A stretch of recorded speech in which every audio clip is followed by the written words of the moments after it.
I agree with that, but ISI is like all other intelligence services, whether it's the Australian service or the American service. You're not in the business to help other people. You're in the business of intelligence to protect your own country and support your own government. The idea that ISI is a rogue organization is popular, and even the Pakistanis promote it.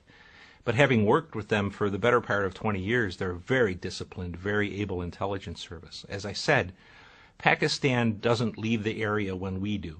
They have to stay there and try to stabilize things in their own country. To do that, they believe at least, they have to help reestablish an Islamic country in Afghanistan, an Islamic government.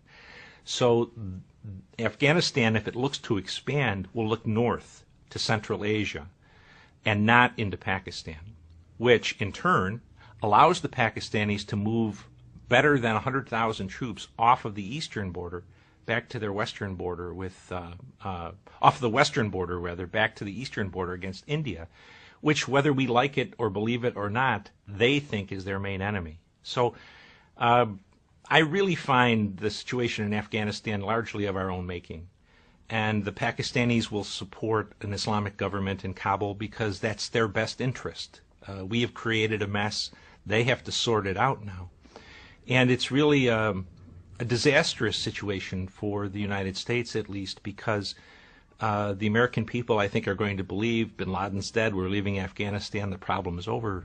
But if you look at it objectively, Al-Qaeda is now has 6 different operational platforms, where at 2001 it only had 1.